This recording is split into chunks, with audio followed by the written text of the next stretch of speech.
Uma honra receber aqui no IntegriCast ele que é uma sumidade no assunto, Marcelo Zenkner.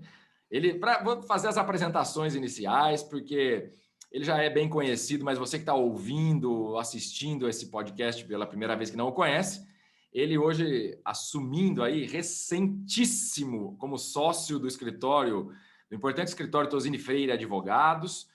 Ele é co-líder na área de direito administrativo, co-head do grupo regulatório e membro da área de compliance. O Marcelo ganhou um pouco mais até de notoriedade recentemente como diretor de governança e conformidade da Petrobras, mas ele já tem uma carreira sólida, foi ex-promotor de justiça no estado do Espírito Santo, foi secretário de controle e transparência do estado do Espírito Santo, foi sócio fundador do Instituto Igido. Ele é mestre em Direito e Garantias Fundamentais pela Faculdade de Direito de Vitória e doutor em Direito Público pela Universidade Nova de Lisboa, em Portugal. O Marcelo tem um currículo sólido, é um cara que, mais do que formação, tem experiência, mas mais do que experiência, está aqui hoje pela minha admiração, porque tem valores, tem virtudes. Isso foi o que nos uniu. Marcelo, bem-vindo ao IntegriCast. Como eu já disse, é uma honra e um prazer estar aqui com você. Queridíssimo amigo Luiz Fernando, olha, eu estou aqui realizando um sonho, na verdade. Você sabe muito bem a admiração imensa que eu tenho por você, não só como pessoa, mas por você também como profissional que consegue fazer a junção de valores que são traduzidos no nosso dia a dia, né, como pessoas humanas e também como profissionais. Então, eu até sempre faço questão de dizer isso com todas as letras. Fui eu que fui atrás de você, porque li o seu livro já 2 vezes, seu livro é inteiramente fichado por mim, e eu fiz questão que você estivesse conosco no ano passado, na Semana de Integridade da Petrobras, e eu sabia que sua palestra ia ser um sucesso, até hoje reverbera e todos comentam. Então, eu tenho que agradecer muito a você por tudo que você tem feito em prol da disseminação da integridade no nosso país e está aqui. Então, para mim, é uma verdadeira honra, uma satisfação gigante. Olha, que delícia, né? Porque você disse que é um sonho, né, seu? Então, como disse o poeta, sonho que se sonha só é só um sonho, mas sonho que se sonha junto já é realidade. Então, a gente está aqui juntos nesse podcast, a gente tem tido várias conversas e aprendendo muito um com o outro, e foi muito rico para mim quando você me abordou, lendo o livro, porque, né, naquela ocasião você estava como, né, diretor de governança e conformidade da Petrobras, e para mim aquilo foi uma sinalização de missão, de chegar em corações e mentes de pessoas que estão fazendo diferença. Porque a Petrobras foi um caso emblemático, acho que a gente vai falar um pouquinho sobre isso, e você numa posição ali de transformar não apenas a empresa, mas o que impacta para o mercado, para a sociedade brasileira e para o mundo. Então, o meu livro ter chegado por acaso, né, em você, e você ter lido e gostado, é aquelas confirmações, né, Marcelo, que não existem acasos. Então, é um sonho que estamos juntos aqui. E para quem não sabe também, o Marcelo também é um autor de livro. Eu estou lendo o livro dele neste momento, e o livro dele é um livro profundo, técnico, foi parte da tese de doutorado dele, né? O livro Integridade Governamental e Empresarial, que ele escreveu, assim, um espectro de repressão e da prevenção à corrupção do Brasil e em Portugal. Então, essa vontade de transmitir o que brota no nosso coração, através dos nossos valores, é uma coisa que nos une, né, Marcelo? Então, sonho junto aqui. Eu não acredito muito em coincidências. Eu, ao longo da minha carreira, eu compreendi muito bem que coincidências não existem. Existem sinalizações, né, que mostram o caminho que nós devemos seguir sempre, né? E aí, esse encontro aqui de nós dois, com valores tão próximos, é impressionante. Quando a gente conversa, assim, parece que um já havia doutrinado o outro, porque a gente pensa de uma maneira muito próxima. Então, eu não acredito em coincidência, eu acredito em sinalizações. Se os nossos caminhos se cruzaram, é porque tem aí um objetivo traçado para muita coisa bacana que a gente tem que fazer juntos. Muito verdade, isso, sincronicidade, né? E aí, como a gente falou dessa questão dos livros que nos aproximaram, né? Eu queria te ouvir um pouco, inclusive, sobre as suas reflexões que você coloca no seu livro, e foi um ponto de muita união aí que nos aproximou, histórias diferentes, trajetos diferentes, mas que estavam lá nessa cultura de valores, que é o que embasa o meu livro e meu estudo, o teu livro, a tua história, teu estudo. Então, eu queria que você falasse um pouco sobre as suas reflexões, estão lá no seu livro, sobre ética, moral, honestidade, integridade, quais as diferenças, né, que você registrou lá para os nossos ouvintes, seguidores, terem essa tua visão sobre isso. Esse é um ponto muito interessante na construção da minha tese, porque, como você bem disse, a minha tese ela era muito técnica, não é? Era mais voltada mesmo para o compliance, para a estruturação de sistemas de integridade, para as feições anticorrupção existentes tanto no Brasil quanto em Portugal. E o título, como você disse, é Integridade Governamental e Empresarial. E eu fui para a banca de qualificação assim com uma segurança muito grande, porque realmente eu havia feito uma pesquisa bem profunda sobre esse assunto, e em Portugal, no nível de doutoramento, eles são muito exigentes com isso, né? Com as pesquisas mais rebuscadas.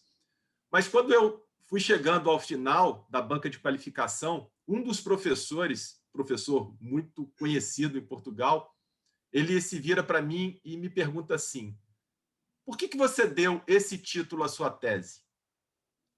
Aí eu respondi: olha, integridade é a palavra que está consagrada na Convenção da OCDE de combate ao suborno transnacional. Então, eu coloquei integridade governamental e empresarial exatamente para que haja a referência direta à Convenção da OCDE. Ele, não é essa a resposta que eu queria ouvir de você. Eu quero saber por que você não colocou como título da sua tese ética governamental e empresarial. Por que você não colocou moralidade governamental e empresarial? Por que você não colocou honestidade empresarial e governamental? Por que você não colocou probidade governamental e empresarial? Você colocou integridade. E eu fiquei assim, congelado, Luiz. Aquela resposta que aluno gosta de dar sempre, né? Eu era aluno. Professor, eu sei, mas não sei responder, né?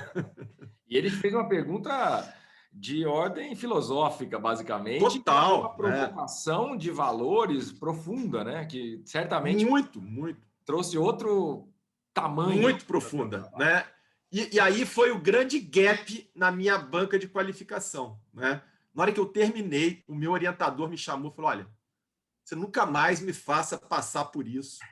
Você está aqui, vou te dar uma bibliografia. Você vai ler essa bibliografia toda, Kant, Levinas, vai por aí afora, e você me traga aqui o primeiro capítulo, que tem que ser exatamente o confronto entre ética, moralidade e integridade. Eu, claro, né, tentando demonstrar segurança, mas saí dali apavorado, Luiz, porque filosofia do direito, na verdade, nunca foi muito a minha praia. Eu sou muito pragmático, sempre fui muito pragmático, tanto nos meus estudos quanto na minha atuação profissional. E aí, estudar filosofia, eu achei que eu estava entrando num terreno inóspito e muito nebuloso para mim. Mas eu te falo que foi o ponto alto da minha tese de doutorado. Quanto mais eu estudava aquilo, mais eu via que fazia sentido o título que eu havia dado à minha tese. Mais fazia sentido um dos pontos centrais da minha tese, que é demonstrar a diferença entre sistema de compliance e sistema de integridade.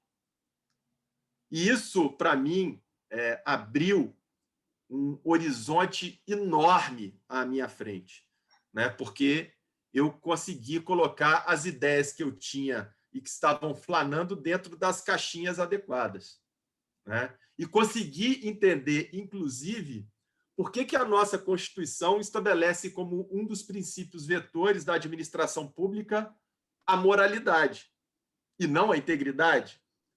Por que que a lei anticorrupção empresarial, que tem por origem a Convenção da OCDE de combate ao suborno transnacional, usa a palavra integridade? Porque são concepções completamente diferentes. E só fazendo uma breve fala enquanto você está falando, é muito importante isso por dois aspectos, eu vejo. Primeiro, que as pessoas em geral, mesmo quem estuda, confunde muito, né?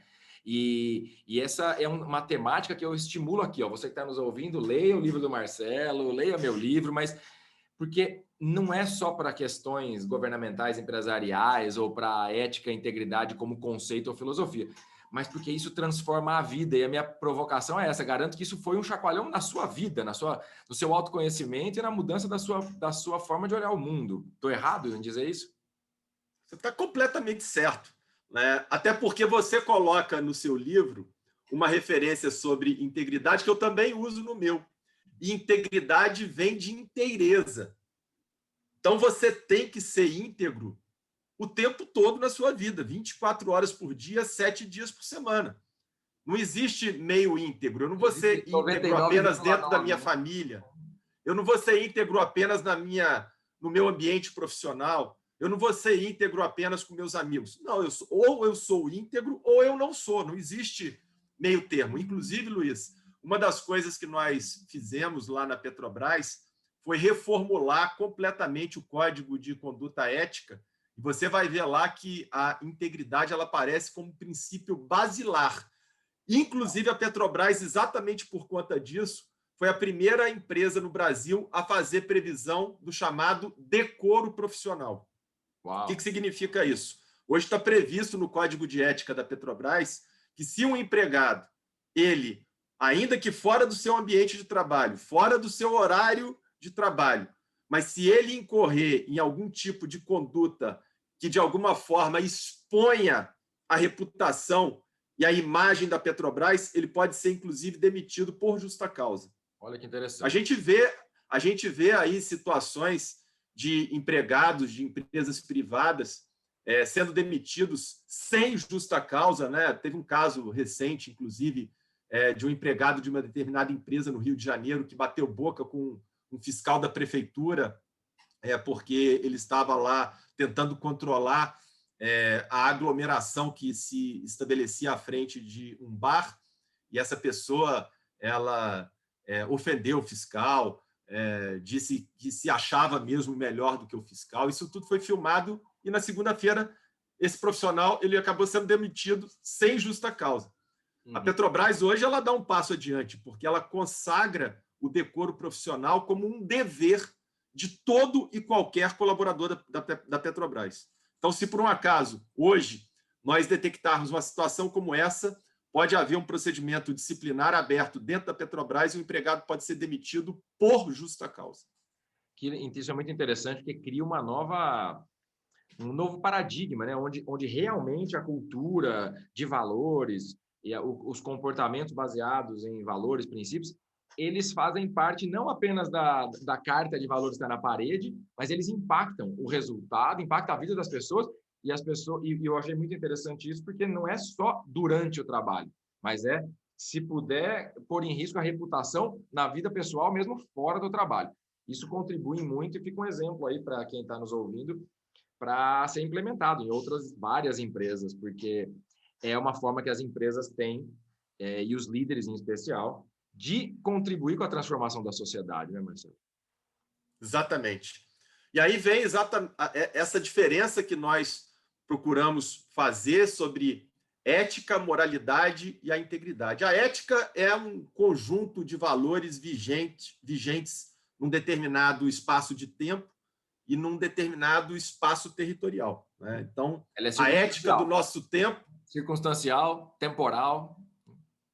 A gente sabe que existe um núcleo duro da ética, mas a ética ela tem variantes por conta do tempo e do espaço. A ética do nosso tempo é diferente da ética dos nossos avós, dos nossos pais, né? Como também a nossa ética em tempo presente aqui no Brasil é diferente da ética, por exemplo, no Oriente Médio.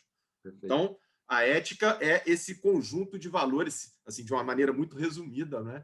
Que a gente detecta num determinado espaço de tempo e também em determinado espaço territorial.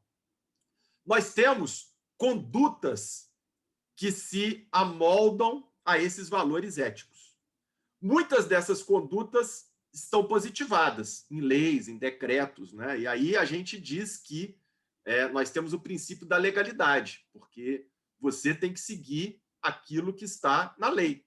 E se você segue aquilo que está na lei, você está de acordo com os valores éticos vigentes e você é uma pessoa honesta. Só que existem alguns desses valores que estão presentes, que são válidos, mas que não estão positivados. E nem por isso eles precisam de deixar de ser seguidos. Aí a gente fala na moralidade. Nós temos que seguir esses valores que fazem parte desse conjunto de valores éticos vigentes, e se a gente age de acordo com esses valores, nós estamos absolutamente em conformidade com a moralidade. Só que a integridade ela vai mais longe. A integridade ela permeia valores que você traz consigo mesmo. É aquilo que a gente gosta muito de falar, né? A integridade ela tem a ver com a conduta que você vai adotar, simplesmente pelo fato de ser ela correta, independentemente de qualquer pessoa que esteja te observando. Independente Eu da acho lei, independente da cobrança, da questão cultural, mas é certo porque é certo. Não importa estar na lei, não importa fazer parte do conjunto de valores éticos, você vai fazer porque você consulta a sua própria alma, o seu próprio espírito, verifica a correção, e a gente sabe disso muito bem. Todas as pessoas sabem que estão fazendo alguma coisa que é certa ou que é errada. E a gente vai fazer aquilo que é certo simplesmente pelo fato de ser certo.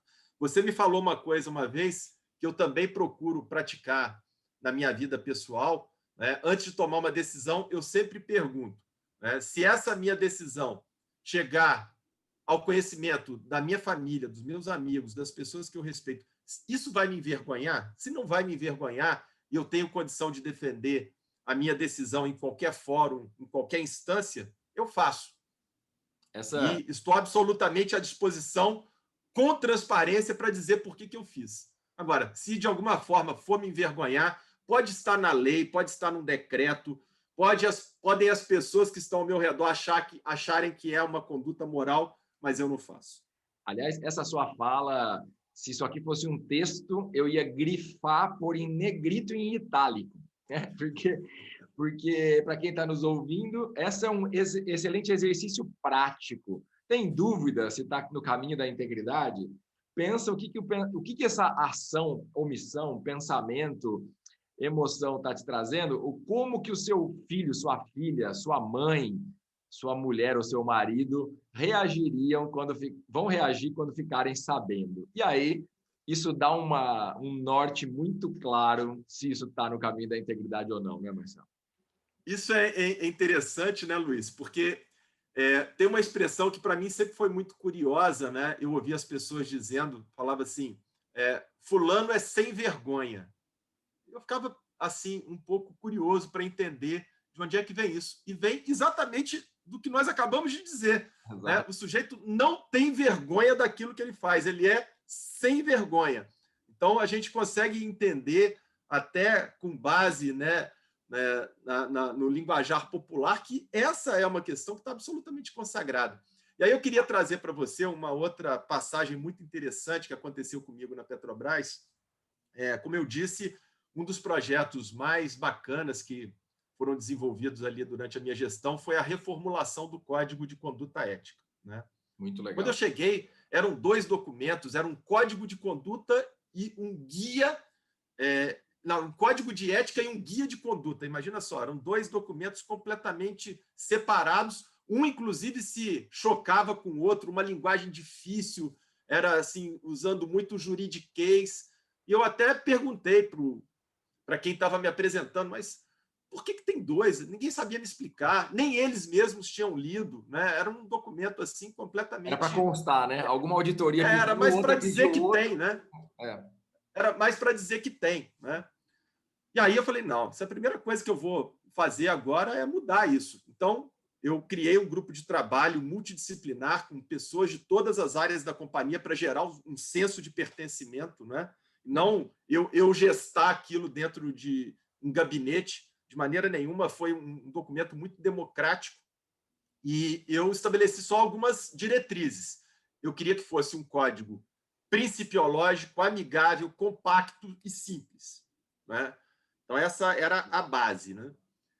E aí eles começaram a trabalhar também muito animados, o projeto começou a se desenvolver muito bem, eu também super motivado. Um dia, um dos integrantes do grupo de trabalho me procurou para dizer assim, Marcelo, esse projeto do Código de Conduta Ética não vai dar certo aqui na Petrobras. Eu falei, mas como não vai dar certo?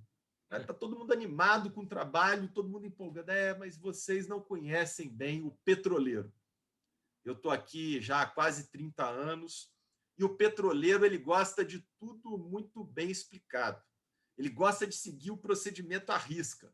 Ele gosta de seguir o by the book. E você está querendo criar um código de conduta ética com base em princípios. Aí o que vai acontecer? O petroleiro vai procurar a resposta para a pergunta que ele tem e ele não vai encontrar. E aí o que vai acontecer? O código vai cair em desuso. Mas isso não é possível, né? Nós temos que dar responsabilidade para as pessoas na mais lead accountability e não infantilizar os empregados da Petrobras. E eu fui, Luiz, aquele dia para casa aborrecido, chateado, preocupado. E não sei se acontece isso com você de noite, mas eu tenho, inclusive, um bloquinho que fica na minha mesinha de cabeceira, porque eu tenho uns insights à noite. Eu vou acendo a luz... Eu descobri bem mais jovem que se eu não deixo um bloquinho de notas ou uma agenda ou o celular no bloco de notas aberto, eu nem consigo dormir, porque as ideias vêm e aí me estragam o sono. Então, quando as ideias, os insights, eu preciso anotá-los, né? Ou a preocupação do que tem que fazer no dia seguinte. Então, também somos parecidos. Mas como eu sou da velha geração, eu vou na caneta mesmo. Mas é bem melhor. Eu acendo a luz e a minha mulher sempre fica brava comigo, mas ela agora já cansou de brigar, porque ou vai ser assim ou nós não vamos dormir juntos, né? Então a gente conseguiu aí se adequar a isso. E aí, né, nessa noite eu tive uma ideia, falei, olha, o que acontece comigo na minha vida pessoal é o que tem que acontecer também como orientação no Código de Conduta Ética. E aí eu voltei no dia seguinte, reuni a equipe de trabalho que estava cuidando do Código de Conduta Ética, falei, olha, o Código de Conduta Ética ele vai ter um manual de instruções logo no início. Ele vai dizer que ele é um código principiológico e que ele não vai responder todas as perguntas do petroleiro. Mas que se o petroleiro tiver uma dúvida, no momento de tomar uma decisão, no momento de assumir uma conduta, ele vai fazer algumas perguntas para ele mesmo. Essa decisão que eu estou tomando aqui agora, eu estou tomando de boa fé? Ela vai me envergonhar perante os meus colegas de trabalho? Ela está sendo tomada em benefício da empresa? Eu estou violando aqui algum padrão interno da companhia? E aí eu coloco lá no final. Se a resposta for positiva para todas essas perguntas, você pode seguir em frente que o sistema de responsabilização da Petrobras vai proteger o empregado de boa-fé. Isso é um sucesso hoje absurdo dentro da Petrobras, porque isso destravou a companhia. A companhia que estava muito engessada, com muitos padrões e muitos procedimentos, muitas instâncias decisórias, hoje consegue ter muito mais velocidade e com um nível de segurança muito maior. Uau, que experiência linda essa, porque me vibrando aqui para mim, Marcelo, quanto que não apenas para outras companhias, empresas, organizações, que isso pode ser utilizado como exemplo, mas no meu livro eu chamei o capítulo dessa parte corporativa de integridade organizacional, compliance na prática, né? Ou seja, integridade, sistema, compliance, tem que ser na prática, porque senão fica um conjunto de regras ou dizeres, e até hoje em dia tem gente usando só para marketing, mas que na prática não transforma, e não só dá agilidade, mas não acontece de fato. E aí, da sua fala, enquanto agora eu te ouvia, ficou aqui para mim um pouco desse insight de a mesma coisa que deveria acontecer na cultura pública, né? Nas nossas leis e na nossa educação, na consciência do cidadão. Porque quando a gente tem, por exemplo, você outro dia me disse isso, né? A nossa Constituição brasileira ela é tão complexa e cheia de regras, e aí nós temos no Brasil o Instituto da Lei que não pega, né?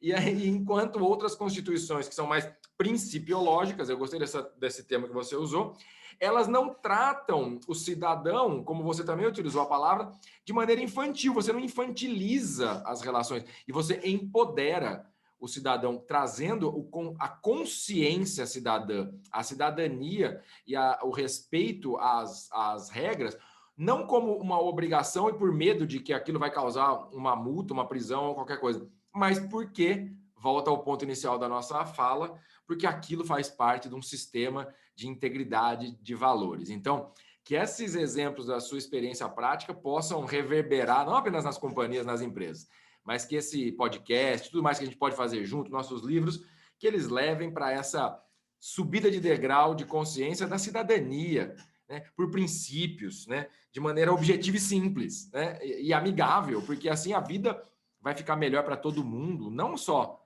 na Petrobras ou em qualquer companhia que adotar isso, mas na relação como sociedade. A gente está precisando muito disso, né, Marcelo? Sem dúvida nenhuma, Luiz. A gente consegue se comunicar tão bem porque a gente sempre parte das mesmas premissas, né? E ouvindo você falar, eu me lembrei até, é um trecho que eu retrato no meu livro. Eu, há muitos anos atrás, olha, nós estamos em 2021, esse evento aconteceu em 2000. Foi um congresso mundial do Ministério Público ocorrido em São Paulo, e um dos palestrantes foi o Luiz Moreno Ocampo. Luiz Moreno Ocampo era um membro do Ministério Público argentino que veio a ser depois o primeiro procurador-geral do Tribunal Penal Internacional em Haia. Uau. E ele, nessa palestra, ele disse uma coisa que eu nunca esqueci, e agora eu registrei no livro, né? Que dentro das organizações, nós temos, em geral, 3 tipos de pessoas. Qualquer que seja a organização. Então, você imagine aí a organização a qual você se encontra vinculado. Isso vale para essa organização também. Nós temos, e ele qualifica em cores, por uma razão muito especial também. Legal. Os verdes, os amarelos e os vermelhos. Quem são os verdes, quem são os amarelos, quem são os vermelhos? Imagine uma sala hermeticamente fechada, em cima, dentro dessa sala, uma mesa, e em cima dessa mesa, uma pilha de dinheiro, e no canto da sala, uma câmera filmando tudo que acontece ali dentro. Você pode deixar dentro dessa sala o verde, que é o íntegro, 1 hora, um dia inteiro, uma semana. Você pode desligar a câmera, que ele vai proteger aquele dinheiro para entregar para o verdadeiro dono. O amarelo, que é chamado de honesto, entre aspas, se ele tiver certeza que a câmera não vai flagrá-lo, que ele pode tirar uma parte daquele dinheiro sem ser descoberto e que ele não vai ser punido, podendo manter o rótulo de honesto, ele faz. E o vermelho? O vermelho é aquele cara que rouba o dinheiro todo e rouba a câmera também. Ele fica na frente da câmera para pegar o dinheiro e não ser filmado. Né? É o que vai fazer errado em qualquer circunstância.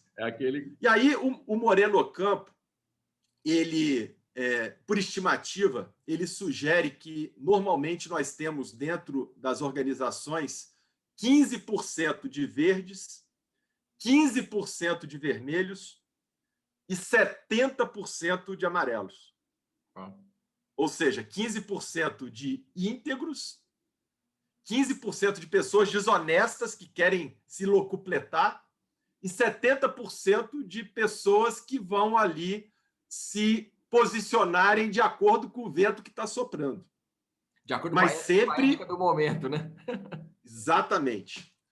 Eu costumo usar muito essa representação para explicar o que aconteceu dentro da Petrobras, né?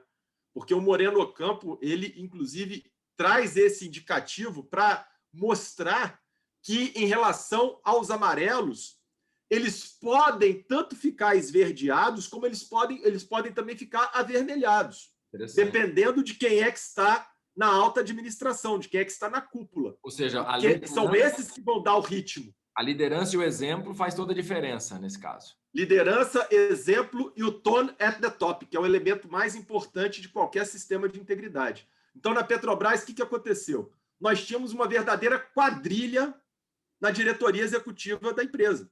Os diretores eram bandidos. Público e notório mundialmente essa história, né? E aí, o que aconteceu com os amarelos?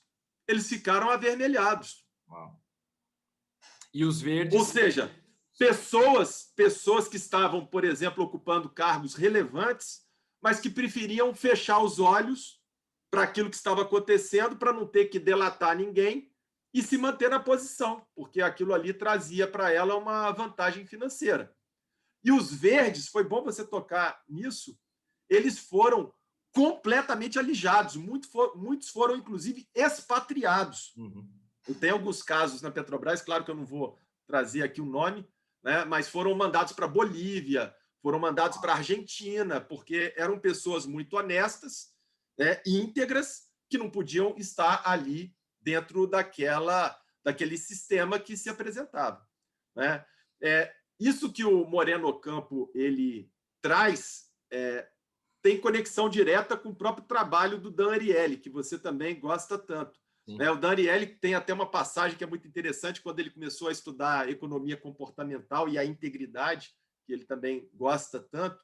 Ele conta que um dia ele chegou na casa dele, já tarde da noite, depois de um dia exaustivo de aulas, e ele percebeu que ele havia trancado a porta com a chave por dentro. Ele não conseguia entrar na casa. E ele ficou desesperado, porque a porta era uma porta praticamente de cofre. Americano tem verdadeiro pavor das pessoas entrarem dentro das casas, né? Então, as portas são muito reforçadas. E aí ele chama o chaveiro, já assim até com um espírito mais tranquilo, achando que ia demorar muito. Mas o chaveiro abre a porta da casa dele em 5 minutos. E aí ele se vira para o chaveiro e fala: olha, você acabou com a minha vida. Eu achava que eu estava protegido dentro da minha casa, mas agora eu estou vendo que qualquer bandido entra a hora que quiser. E aí o chaveiro virou para ele e falou assim: professor, a porta da sua casa nunca o protegeu dos bandidos, dos bad guys. A porta da sua casa o protege dos honestos. Isso casa absolutamente com o que a gente extrai da lição do Moreno Ocampo. E a gente teve isso aqui, eu até em algumas palestras que eu passo um vídeo da greve da polícia militar aqui no Espírito Santo. Foi um grande trauma para a população, porque a gente não tinha polícia na rua, e da janela da minha casa eu via os assaltos aconteceram, até homicídios. Uau. Né? Então, você era promotor nessa época? Eu era promotor nessa época. Uau. Teve um episódio grande de saques às lojas, né? As portas das lojas arrombadas e as pessoas levando tudo que estava lá de dentro. Isso passou no Jornal Nacional, né? Passou em todo o noticiário. Sabe o que aconteceu no dia seguinte, Luiz? Não. A maioria dos objetos foi devolvido na delegacia de polícia. É mesmo? Por quê? As pessoas que estavam tirando as coisas de dentro das lojas eram os amarelos. E aí eles ficaram... Quem arrombou a porta da loja foi um vermelho. Mas o amarelo, que é levado pelo efeito manada, que a gente estuda tanto na sociologia, ele olhou aquilo, viu aquele panorama, ele não podia ser flagrado, ele não estava sendo fiscalizado, todo mundo estava fazendo, então eu vou fazer também, porque se todo mundo faz, eu também posso fazer. Mas quando viu a câmera, voltou a sua consciência. Mas quando a imagem deles apareceu na televisão, eles procuraram para devolver, porque viram que aquilo não era certo. Né? Então, toda a concepção que eu utilizei na transição de um sistema de compliance da Petrobras para um sistema de integridade se baseou exatamente nisso. Porque, já aqui avançando, um sistema de compliance, se eu pudesse assim fazer uma tradução muito simples, uma linguagem atécnica, qual é o objetivo de um sistema de compliance? Manter os amarelos honestos. Por isso que o sistema de compliance dá Estimulá-los para treinamento. virarem verde, né? Não, o sistema de compliance, o objetivo não é de. Isso no compliance, tá certo. No compliance. No compliance, o objetivo é fazer com que os amarelos permaneçam honestos. Então, a gente dá treinamento, a gente estabelece controles, a gente implementa o código de conduta ética para o sujeito seguir aquilo que está ali, né? A gente faz due diligence para verificar se existe ali alguma irregularidade ou não. Já o sistema de integridade tem outro objetivo. O objetivo é trazer para dentro da organização um número cada vez maior de verdes, ou pelo menos fazer com que os amarelos fiquem esverdeados.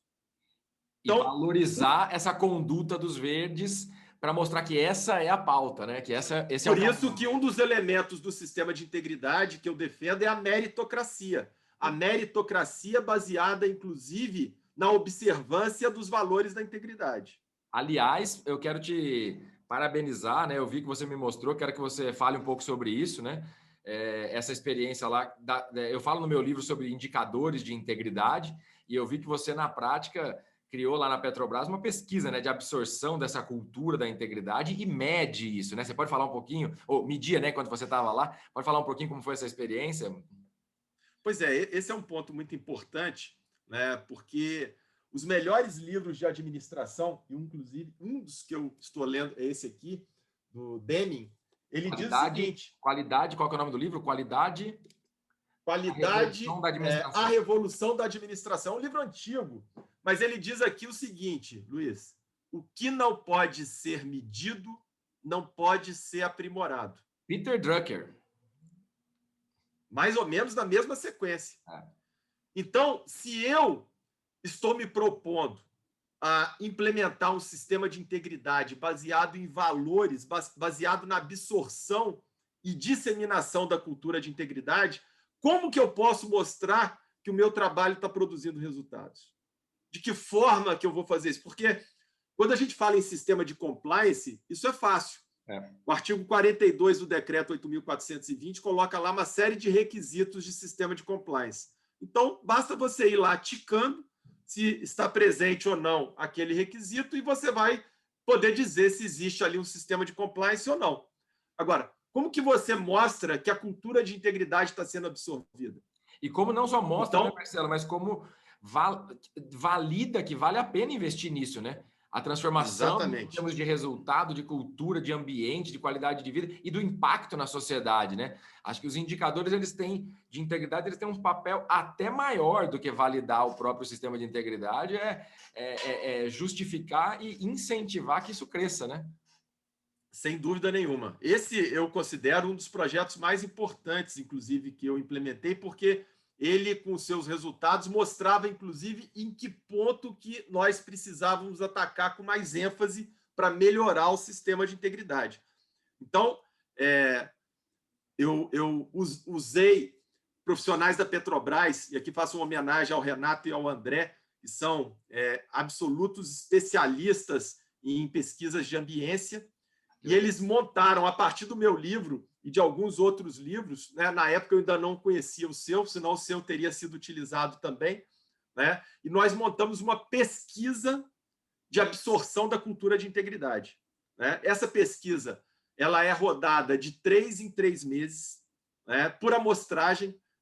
Por amostragem. A amostragem na Petrobras, tudo é muito grande, né? São 7.000 pessoas que respondem a pergunta, as perguntas. Então, é uma amostragem que traz resultados técnicos e científicos adequados, né? E nós saímos, como a pesquisa ela é rodada de 3 em 3 meses, a primeira rodada ela foi em dezembro de 19 e a última foi agora mês passado.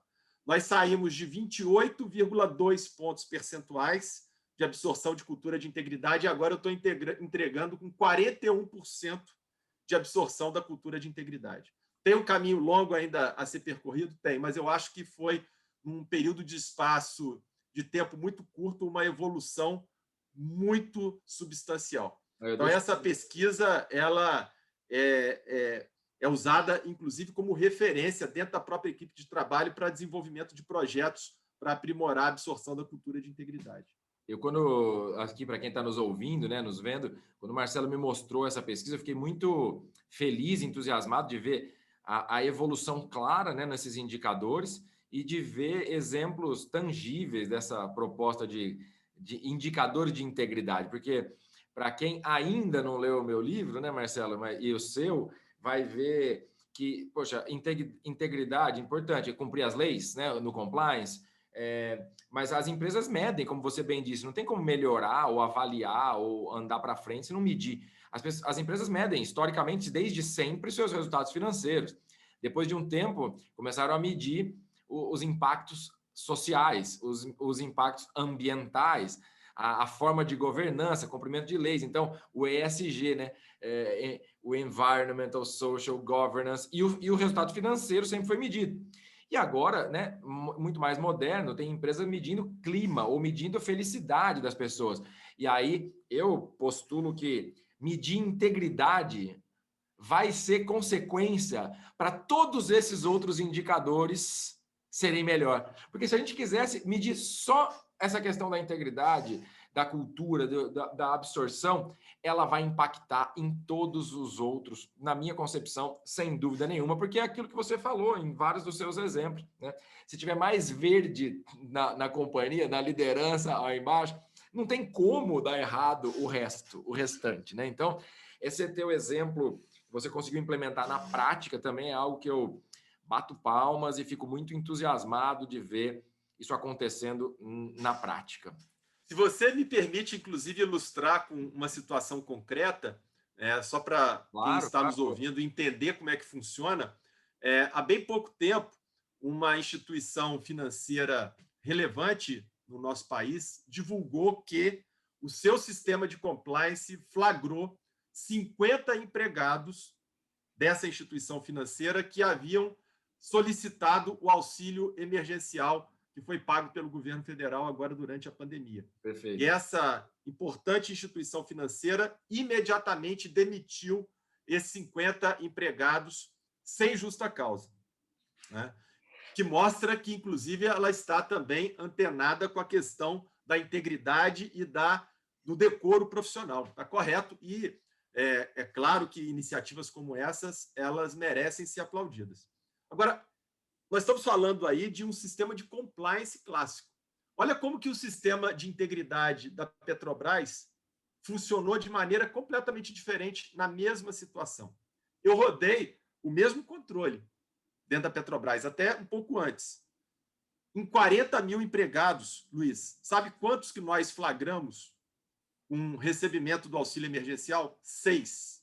Nossa.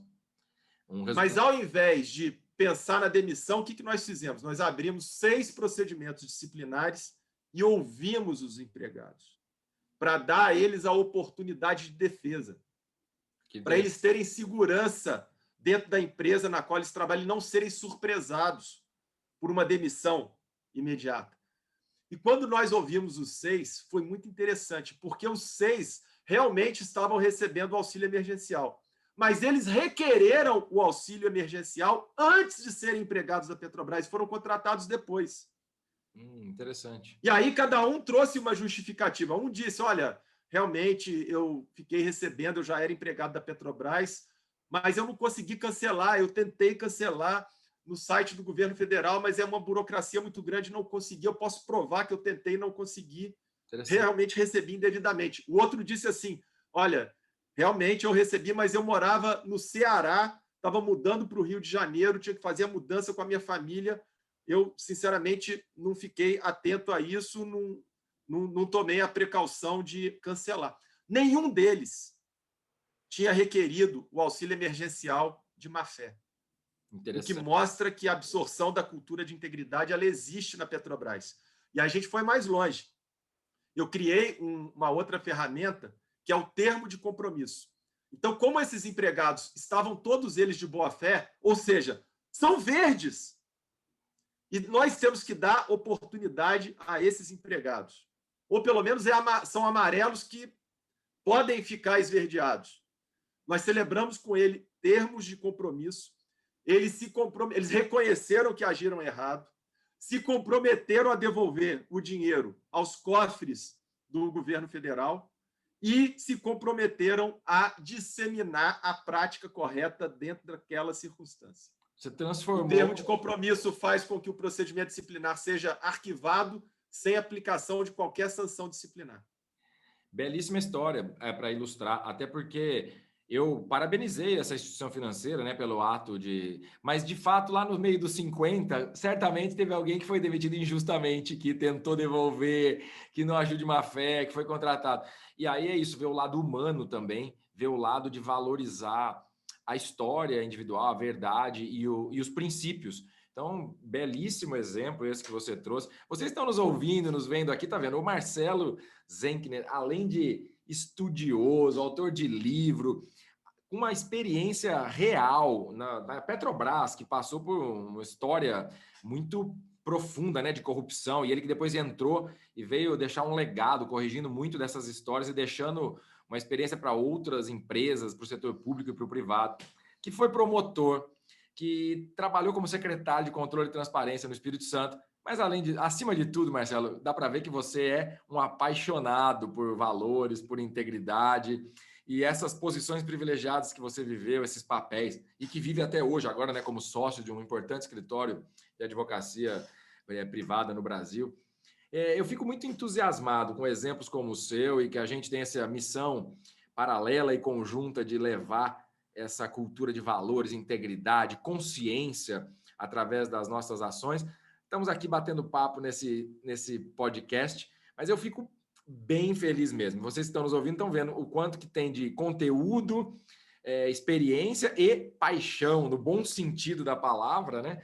Mas eu quero aqui fazer duas provocações, assim, mais para a gente poder fechar com chave de ouro. Eu quero saber o seguinte: além dessa experiência toda, do seu currículo, da sua trajetória como profissional, como pessoa, como cidadão, né, como advogado e tudo mais, eu quero saber o seguinte: fala aqui para os nossos ouvintes e seguidores. Quem é, na essência, o Marcelo Zenkner? Quais são os seus sonhos, meu amigo?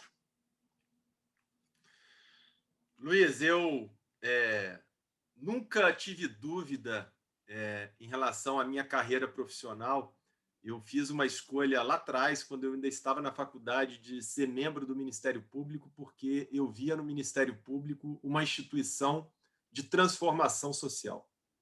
Então, eu nunca pensei em ser outra coisa na minha vida, exatamente porque eu vi que o Ministério Público podia me oferecer essa possibilidade. Então, quando eu concluí que o meu trabalho no Ministério Público ele estava concluído e que minha missão ela era, inclusive, maior, porque eu queria trabalhar com prevenção à corrupção, e o Ministério Público hoje ele atua muito numa linha repressiva, o que eu não considero seja a linha mais eficaz. Eu entendi que eu precisava de fazer um movimento na minha carreira profissional, porque fazendo esse movimento, seguindo a linha aqui de defesa de sistemas de integridade, quer dizer, você evitar que o ilícito aconteça e não ficar tratando aquele ilícito que já aconteceu. Você evitar, você alcança melhores resultados muito mais profundos que vão se reverter em favor da qualidade de vida da população. A gente sabe muito bem que os países que têm o melhor IDH, melhor índice de desenvolvimento humano, são aqueles também nos quais a corrupção ela está sob controle. São os países que têm também os melhores índices de percepção da corrupção. Aliás, se você colocar o mapa mundi do IDH em cima do mapa mundi do índice de percepção da corrupção da Transparência Internacional, você vai ver que os mapas são iguais, né? Porque quanto maior for o nível de corrupção no país, mais pobreza, mais dificuldade de acesso à educação, à saúde, ao saneamento básico, à moradia digna, nós vamos enxergar. Então, eu sempre procurei fazer esse trabalho anticorrupção, porque eu vejo nesse trabalho uma forma de trazer a minha contribuição para aprimorar a qualidade de vida da população. Integridade, você também escreveu isso no seu livro, traz a reboque felicidade. né? Quanto mais nós praticamos a integridade, mais felizes nós somos.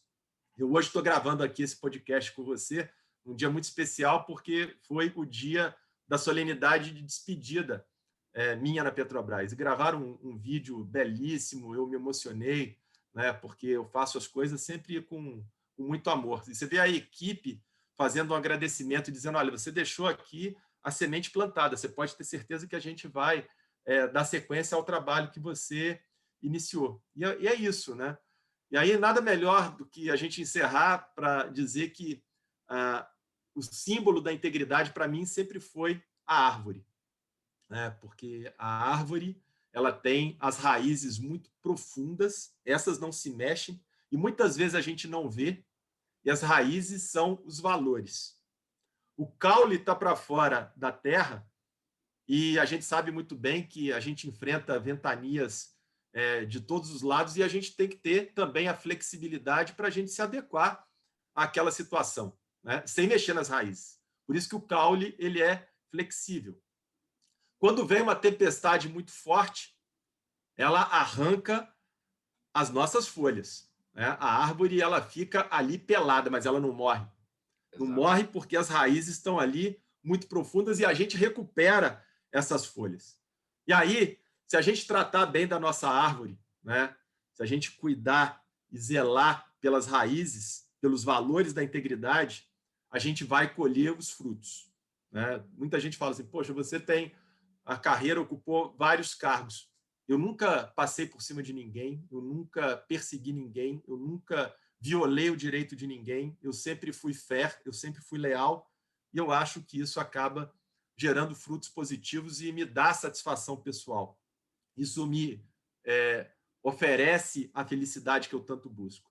E aí vem a parte final, né, que são as sementes, né? Nós que temos essa vinculação tão forte com a integridade, nós temos o dever de espalhar essas sementes pelo mundo.